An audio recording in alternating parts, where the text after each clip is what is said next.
Ahmedabad London हे प्रवासी विमान दुर्घटनाग्रस्त झालं आणि जवळपास 242 प्रवासी त्यामध्ये होते आणि ते विमान दुर्घटनाग्रस्त झाल्यामुळे 242 प्रवाशांचं दुःखद मृत्यू त्यामध्ये झाला आहे आणि आणखी काही जिथं पडलं त्या ठिकाणी देखील काही कॅज्युअलिटी झाली आहे। हे अतिशय दुर्दैवी घटना घडलेली आहे आणि अतिशय वेदनादायी ही दुर्घटना आहे। एकाच वेळेस एवढ्या मोठ्या प्रमाणावर लोकांचा मृत्यू होणं दुर्घटनाग्रस्त विमानामध्ये हे अतिशय दुर्दैवी आणि त्यामध्ये माजी मुख्यमंत्री विजय रूपाणी जी हेही त्या विमानामध्ये प्रवास करत होते। खरं म्हणजे त्यांचाही दुर्दैवी मृत्यू त्यामध्ये झाला आहे। महाराष्ट्रातले देखील काही प्रवासी त्यामध्ये होते। ती अतिशय मनाला अतिशय दुःख देणारी आणि वेदना देणारी अशी मोठी दुर्घटना झालेली आहे। मी त्या जे मृत्यू झाला आहे त्यांच्या परिवाराच्या दुःखामध्ये आम्ही सहभागी आहोत। ज्यांचा मृत्यू झाला आहे त्यांना श्रद्धांजली देत असताना खऱ्या अर्थाने त्यांचे जे नातेवाईक आहेत त्यांना देखील हे दुःख सहन करण्याची शक्ती परमेश्वराने द्यावी आणि त्याचबरोबर या ठिकाणी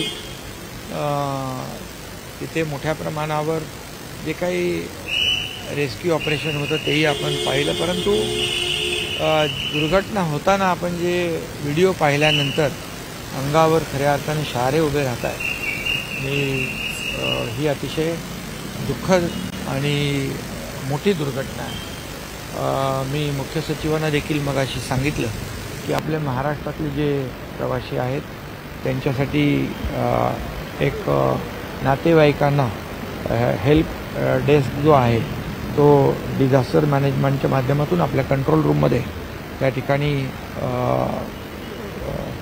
तयार केलेला आहे, जेणेकरून जे आपल्या महाराष्ट्रातले प्रवासी मुक्ती पडले त्यांच्या नातेवाईकांना देखील जी काय अपडेट आहे ती मिळेल आणि आपल्याला त्यांना मदत करता येईल।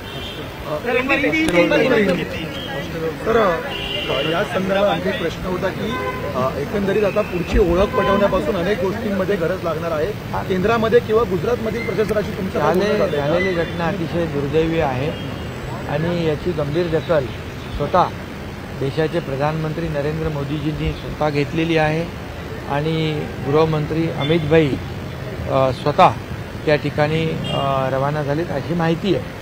त्यामुळे ही झालेली घटना अतिशय दुर्दैवी आणि केंद्र सरकारने देखील आणि राज्य सरकारने गांभीर्याने घेतलेलं आहे। अहमदाबाद लंदन ये जो फ्लाइट है वो क्रैश हुआ है। ये बहुत बड़ी दुर्घटना है, बहुत ही दुर्दैवी घटना है।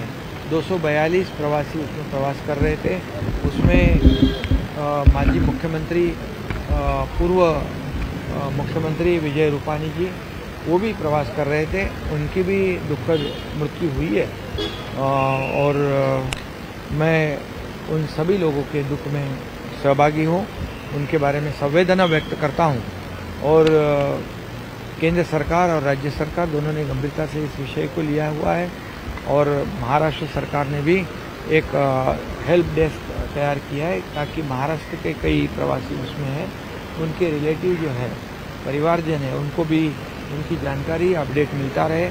और खुद आदरणीय प्रधानमंत्री जी ने संवेदना जताई है, उन्होंने भी गंभीरता से लिया है और मुझे मेरी जानकारी के अनुसार खुद केंद्रीय गृहमंत्री अमित भाई भी वहाँ रवाना हुए और इसलिए ये जो बड़ा हादसा है, बड़ी दुर्घटना है, इसलिए इससे मैं शोक व्यक्त करता हूँ और संवेदना व्यक्त करता हूँ।